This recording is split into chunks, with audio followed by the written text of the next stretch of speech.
So, audience, today I have a wonderful guest speaker, and I really feel honored to have her. And she is very young, enthusiastic, and same from my place that where I am living currently now, Miss Ming Liao. So, I am really honored to have her. We will talk about the geopolitics, that what's going on around globally and especially in Southeast Asia. So first, we would like to ask from Miss Yao that how she become a geopolitics expert and what was the inspiration that she joined this field. Thank you, Leo. Um, Thank you for your invitation for this interview. And I think let's start from the basic meaning of geopolitics. I think geopolitics is the study begins from how geographic factors such as location, resources, and physical terrain influence political power, international relations, and strategic behavior of states. And it encompasses the analysis of the spatial distribution of political power and the strategic importance of the territories, as well as the impact of geographic elements of the global and regional politics as well. So I think for those who work in the fields of geopolitics, of course, geopolitics quite a broad field that you can work in the field in geopolitics plus um, as, for example, geopolitics plus trade or geopolitics plus AI plus geopolitics plus technology. Like say for example, like if you're doing something like related to geopolitics, I think that for student as well, for example, you need to you can start in the course in like IR, and you can start the course in international relations, and you can start in for like political geography, political economy, um, as well as strategic studies. And from my study path, I do my bachelor degrees in IR, and I do my master degree in war studies, which is quite more like more specific one that I want. I know that I want to do more conflict studies fields that I want to study that one. And for research project that for student, um you need to know that which field that you really want to do analysis, and you really want to put your focuses on that. Everything could be could be a field of geopolitics. For example, semiconductor could be a one that could be a one of a topic being a geopolitics analysis, which I could be discussing later. Um, and I think research project is important for a geopolitical student that you might be want to focus on and dive into. So I don't think student that you need to like being so anxious about I need to like doing a big project like US, China, Middle East, like Russia, Ukraine. Like you don't need to be so anxious about that. You can like be just do something that you're being interesting about. For example, you if you're interested in AI, Yeah. you can just doing AI and geopolitics. Yeah, that's so interesting one that you can like doing what's the relationship between AI and geopolitics, and that could be so fantastic in a research project, and that say and that would be so relatable to geopolitics issue, and as well as you could use qualitative and also quantitative method and also showcase your research and analysis skills in every research project. And also something I learned about after being after step into my career path is that say I do my first job in Digitimes Taiwan is that I'm not doing purely geopolitical analysis and analyst job Mm. as like most people doing IR do, that I do geopolitics plus semiconductor. That's why I say so. Um, my job is that because I do my master's thesis in US China tech wars. So basically, the thing I need to understand is not only the geopolitical things. Mm. The things I need to understand is not only US China, US Japan, US Taiwan. The Mm. thing I need to understand is the semiconductor technology.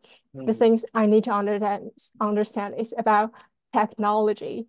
It's about more like manufacturing things that I need to understand. It's more about that you need to grab more like the other like field things that you can like plus Mm. like geopolitics plus another things that's the way that I think that geopolitics you could like broader your fields Mm. that's why I think that geopolitics you could like you could like not only focus on this field. So say my career path is not only focus on this one. And so my my job right now is not only doing um geopolitics. I'm not only monitoring geopolitics, Mm. so I also doing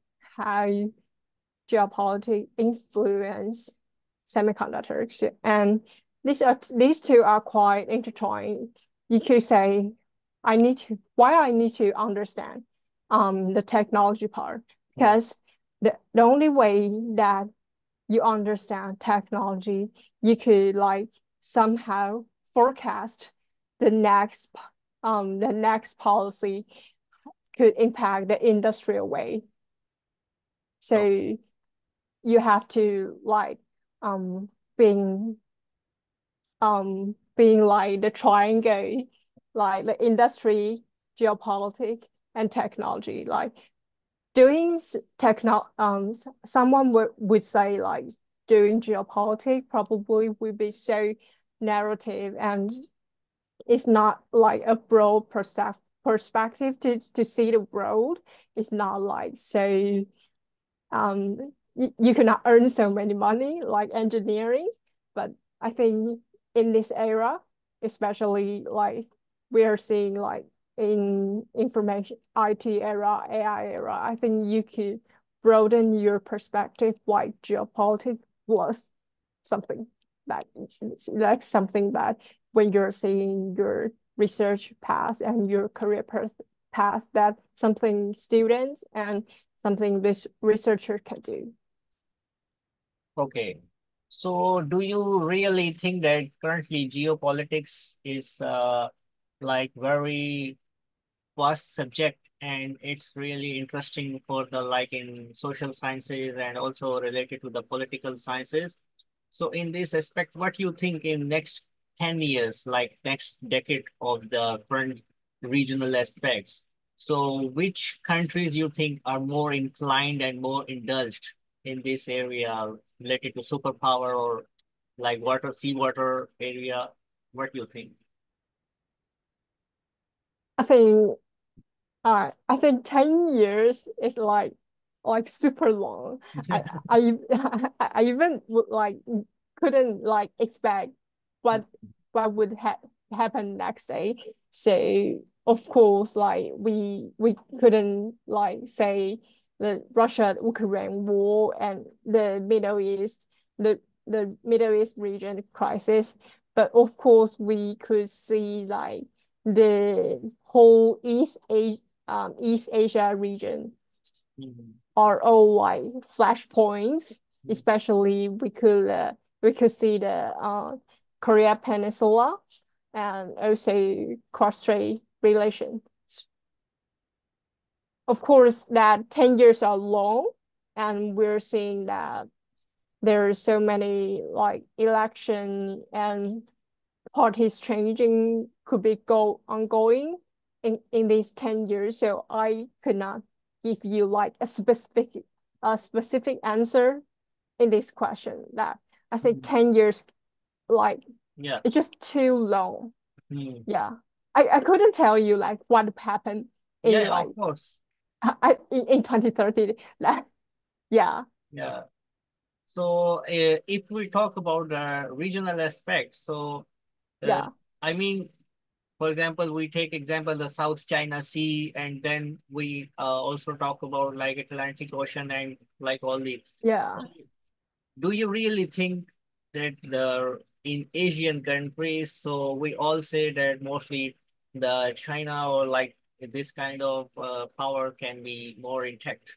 But if we talk like from the Russia and from the other side, so we have also a lot of geographical and political inferences. So I think it's very hard to say, like you mentioned earlier, that yeah. yeah, we can one find on one point that this would be like next 10 years phenomena in that way.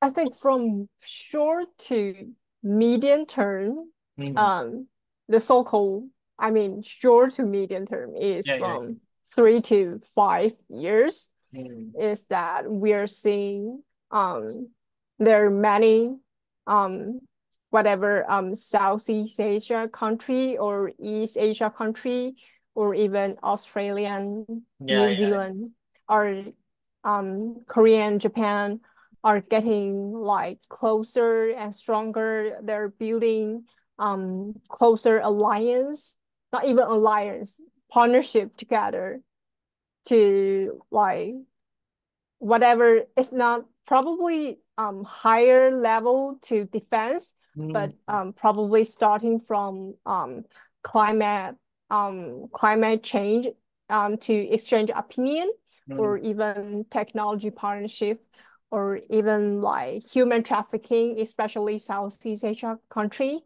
So I think we're seeing that partnership especially partnership kind of MOU are increasingly the number of this kind of partnership MOU are increasingly um are increasing. So I think this like kind of like opposite, like kind of like positive like trend for the region. Yeah, this Mhm. this is the only answer like I could give you for like for the whole regions. Mhm. Agreed. Yeah. Okay. Yeah, but I could say that this is the like the whole middle powers in Mhm. the region. Like all could do that is that the whole middle powers like they are getting closer than and the middle power are stand together. Mhm. Yeah. They're not like being um they're not being influenced by US, Yeah, by yeah, yeah. China, or by any any A one of strong big power. influence. Yeah, I think middle power are like important that they need.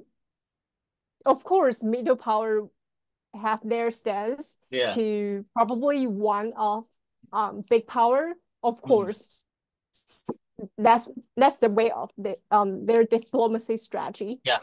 But I think the way that middle power, when they're doing their diplomacy in geopolitics, it's important that middle power need to um, being friends with middle power as well.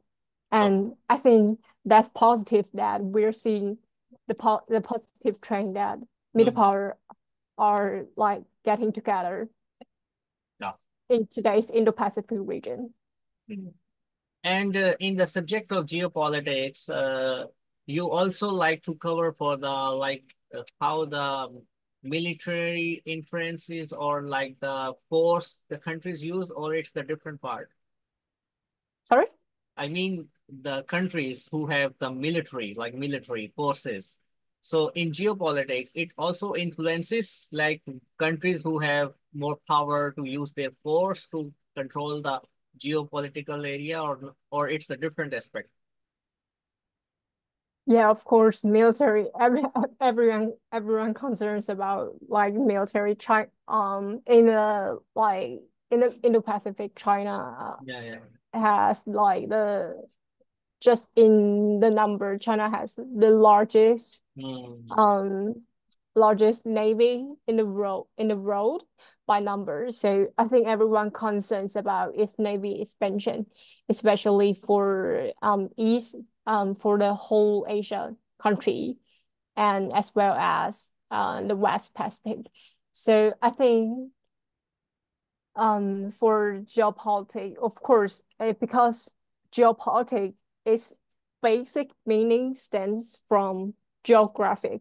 So um when you're doing war gaming, and when you're doing war gaming, you basically seeing that there often have map in on your table. So you're and there are some chess.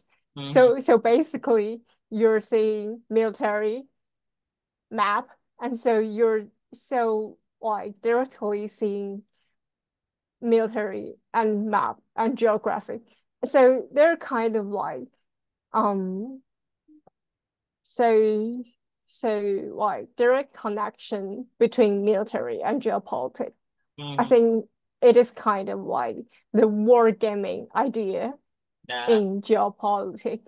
Yeah, but I think, of course, everyone considers military, but I think the way that we're thinking military, I think it needs to be something different today. Is that I touch lots of technology topics after I doing my master thesis. So especially I do my master degree in war study. I know what the types of war are changing lots of are changing quite lots of today. So I think the way we're concerned war and military are think need to think changing differently. The old type of military we're thinking um, army, navy, Hmm. yeah. But I think today's military we need to think about Yeah. satellite and like those kind of like different kinds of like military in the movie. Like Hmm. they yeah, for example, like AI Yeah. that we just talked about, and especially like the recent news that the it happened in the Korea Peninsula, Yeah. the the balloon, they Hmm. use balloon as one of the weapon. Yeah. Yeah, so there are different kind of like weapon today Yeah. as a kind of like militaries. So it's not only like especially how when we're using how when now that we're seeing technology being so advanced, being so quickly development, how when today's technology being so being so transformative, Hmm. and when they being deployed into battlefield, how we're going to how human beings are going to like um being high how we're going to like fighting back. Hmm. Yeah. uh, Yeah. Hmm. Yeah. yeah, we need to think about military in different way. Hmm. That's what I think military today. It's not only about Navy, Army, Uh, and Air Force. yeah. Of course, we're thinking geopolitics. We of course thinking about wargaming, chess, map. Yeah, that's all type. And of course we're thinking, yeah, we need to build up our military, but I think we could think up something about new type of military, Yeah, exactly. especially Transformation. about Trans cyber force, satellite, and like AI. uh, Yeah, these are like some new fields that we yeah, could maybe. focus on. Okay, yeah. Yeah. So do you personally have experience in using AI for the geopolitical subject? Sorry? Do you have experience in AI tools using for the geopolitical studies? Do you have experience? Using AI in geopolitics strategy. Yeah. So I do pay for ChatGPT. So Okay. basically I upgrade my ChatGPT. So I'm using ChatGPT 4.0 version. So it's latest version. And I do ask this question about like it's not so directly about give me a geopolitical strategy. It's not so directly, but I do ask some geopolitical question with some kind of geopolitical question. But I think AI still could not like think like human to give you like a perfect answer in a training. Ah, okay. Yeah, but I still know that some country are trying to like training their AI to be a perfect AI to be to probably someday could be deployed on battlefields or assist their soldiers in battlefield. Hmm. Okay. And finally, I want to conclude in your opinion and your experience. So when we talk about like the different subjects like the geopolitics and socialization, so it's also affecting our cultural norms, like how the countries have their own cultural values, and with the impact of some geopolitical influence, we try to change our like the normal cultural traditions. It's related to that or not?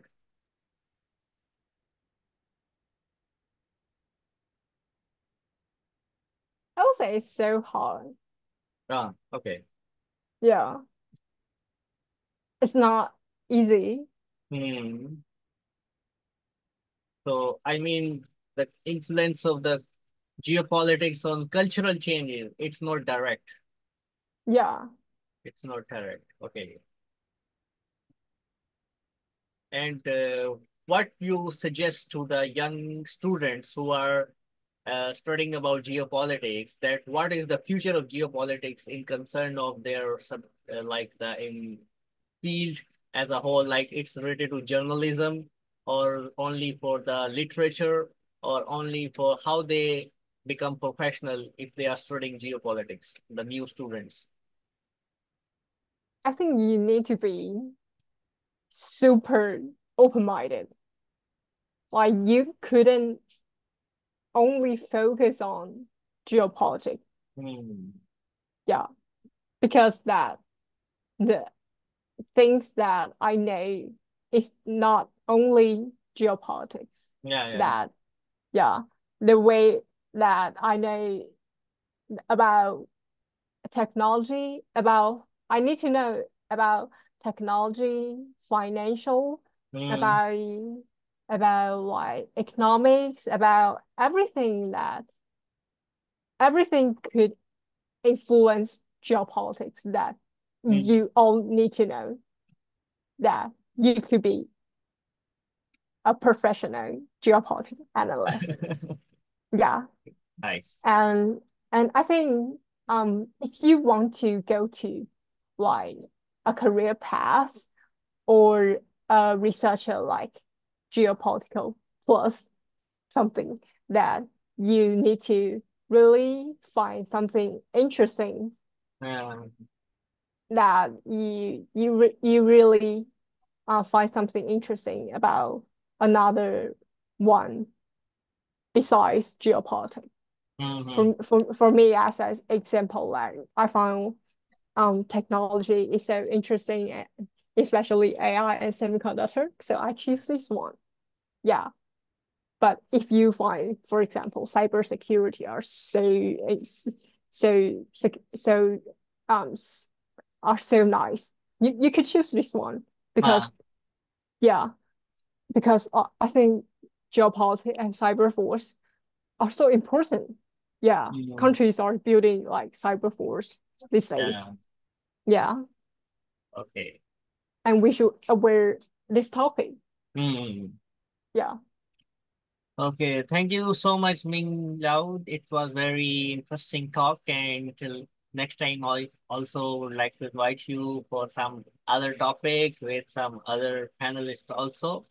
So wish you all the best, and later we can share this talk to the our pages for the audience. Thank you. thank you so much. Bye bye. Thank you.